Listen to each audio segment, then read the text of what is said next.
বৃষ্টিতে ভিজে শাহবাগ অবরোধ করে কর্মসূচি পালন করছে চাকরি প্রত্যাশী ৩৫ আবেদনকারীরা।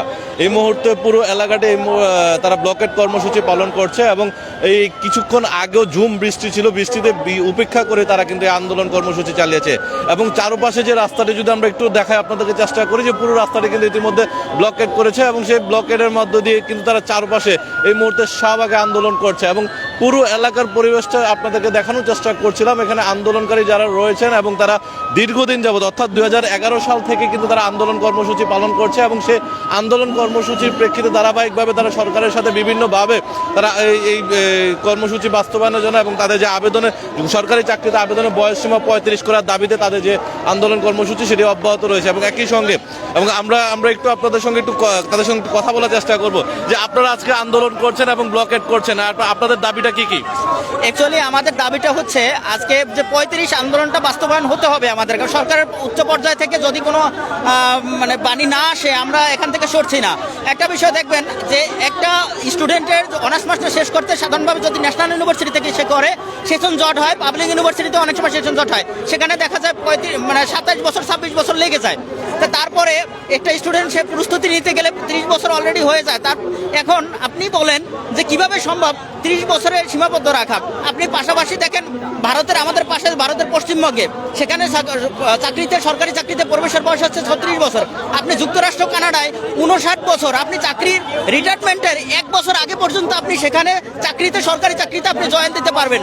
আপনি দেখেন আপনি আরও যে সৌদি আরব আমিরাত আছে, মালয়েশিয়া আছে, তারপরে সুইডেন আছে, যে সিঙ্গাপুর আছে, সবগুলোতে 55 বছর হচ্ছে আপনার সরকারিতে চাকরিতে প্রবেশের বয়স। সেখানে আমাদেরকে কেন এই যে 30 বছরে আবদ্ধ করে রাখবে? অ্যাকচুয়ালি কি আমরা কি বয়সের সীমাবদ্ধতার কাছে সবাইকে এই শিক্ষিত সমাজ হেরে যাবে? এটা কখনোই হতে পারে না। আমরা যার জন্য এটা অনেক দিন ধরে এই 35-এর আন্দোলন হয়ে আসছে। সরকারের উচিত যে এই যে নতুন সরকারের শিক্ষিত ছাত্রদের যে বেকার ছাত্রদের এটা তারা বুঝবে, আশা করি তারা যে এটার মর্ম বুঝবে। আর আপনি দেখেন আমরা এর মধ্যে কয়েকটা মহামারী করছে যে করোনা। প্রশ্ন রাখতে চাই, আপনারা যে দাবিগুলো কতদিন যাবত আপনারা এখানে মাঠে আন্দোলন করছেন এবং সরকারের সঙ্গে যোগাযোগ করার পরে কোনো ধরনের আশ্বস্ত হয়েছেন কিনা বা কোনো আশ্বাস পেয়েছেন কিনা? আমাদের সরকারের উচ্চ পর্যায়ে আমাদের মেসেজ পাঠানো হয়েছে এবং এখানে যারা আইনশৃঙ্খলা বাহিনী আছে তারা আমাদের সাথে একাত্মতা প্রকাশ করছে। সেনাবাহিনীর টিম আসছিল একটা এবং পুলিশের টিম এখানে অলরেডি আছে। তারা আমাদের সাথে আমাদের এই শান্তিপূর্ণ কর্মসূচিতে সবাই একাত্মতা প্রকাশ করছে। আমরা এখানে কোনো বিশৃঙ্খলা করছি না। আমরা খুব সুসজ্জিতভাবে আমরা এখানে অ্যাম্বুলেন্স আসলে রুগী বহনকারী ডাক্তার বহনকারী যদি কোনো গাড়ি থাকে আমরা তাকে খুব সেফলি এক্সিট করতে দিচ্ছি। আমরা কোনো এখানে বিশৃঙ্খলা করছি না, কোনো সহিংসতা করছি না। আমরা এখানে জাস্ট শান্তিপূর্ণ অবস্থান করতেছি। সরকারের উচিত আমাদের এই 35-এর আন্দোলনে একাত্মতা প্রকাশ করা, তাদের আমাদেরকে একটা মেসেজ দেওয়া। ধন্যবাদ আপনাকে।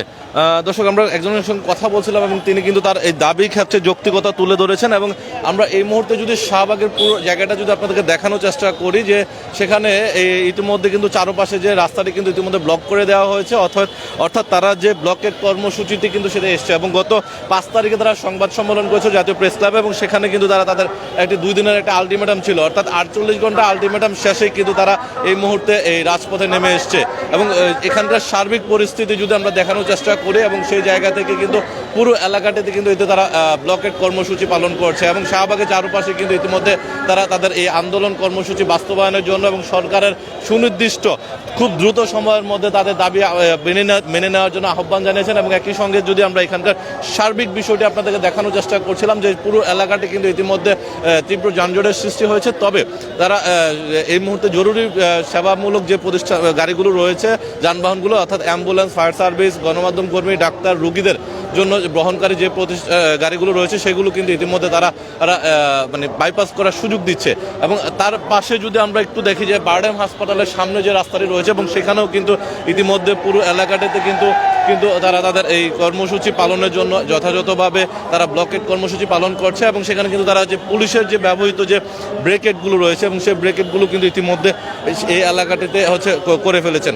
এবং এখানকার সার্বিক বিষয় যদি আমরা একটু দেখানোর চেষ্টা করি, যে পুরো এলাকাটিতে অর্থাৎ দুই পাশেই কিন্তু তারা শিক্ষার্থীরা, অর্থাৎ যারা চাকরিতে বয়সসীমা সরকারি চাকরিতে বয়সসীমা 35-এর দাবিতে যারা আন্দোলন করছেন এবং তাদের এই আন্দোলন কর্মসূচির মধ্যে কিন্তু তারা এই ব্লকেট কর্মসূচি পালন করছেন। এবং সেখানে এখান থেকে আমরা যদি এখানকার সার্বিক আরেকজনের সঙ্গে একটু কথা বলবো এবং সেই জায়গা থেকে আমরা তাদের কাছ থেকে আরেকটু যৌক্তিকতা শোনার চেষ্টা করব যে এখানকার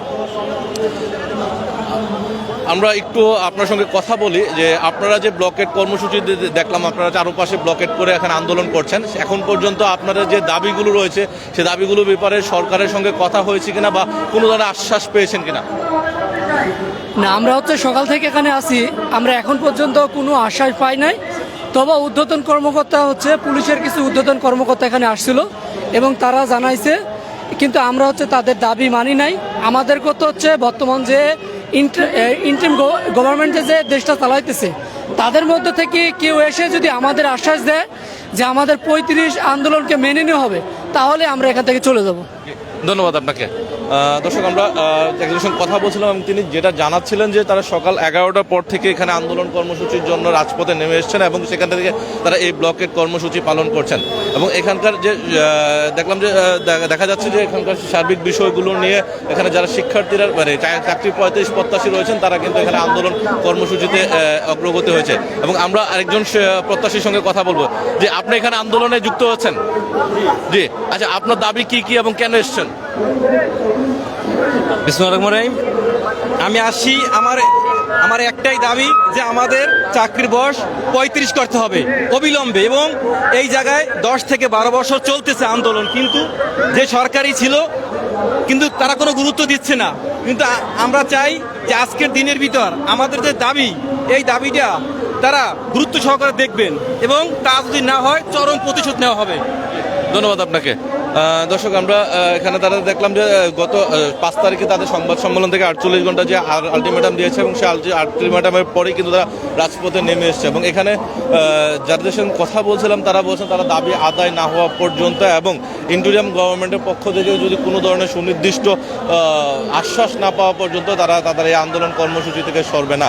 অর্থাৎ তাদের আজকের এই কর্মসূচি 7 তারিখ থেকে ঘোষণা করা হয়েছে এবং সেটি চলমান থাকবে এবং দীর্ঘ সময় অর্থাৎ দাবি আদায় না হওয়া পর্যন্ত তারা এই শিক্ষার্থীরা যারা এখানে আন্দোলন করছেন তারা কিন্তু কেউ শিক্ষার্থী রয়েছেন, কেউ পড়াশোনা শেষ করেছেন এবং চাকরির জন্য বিভিন্নভাবে তারা কিন্তু চেষ্টা চলমান রয়েছেন এবং তাদের দাবি হচ্ছে তাদের যে বিভিন্ন সময় যে তাদের পড়াশোনা কমপ্লিট করতে যে সময়টা লেগে এবং সেই সময়টা প্রায় 28 থেকে 29 বছর সময় চলে যায়, পরবর্তীতে 1 বছরের ভিতরে কোনো সরকারি চাকরিতে নাও হতে পারে, কারণ একটা সরকারি চাকরির প্রক্রিয়া শেষ করতে 2 থেকে 2.5 বছর সময় লাগে এবং যার কারণে কিন্তু তারা পরবর্তীতে একটা আবেদনের পরে আর আবেদন করার সুযোগ থাকে না। অর্থাৎ তাদের সার্টিফিকেটের যে মেয়াদটা থাকে সেটা 1 থেকে 1.5 বছর, কোনো ক্ষেত্রে 2 বছরের আর বেশি সময় তারা পায় না।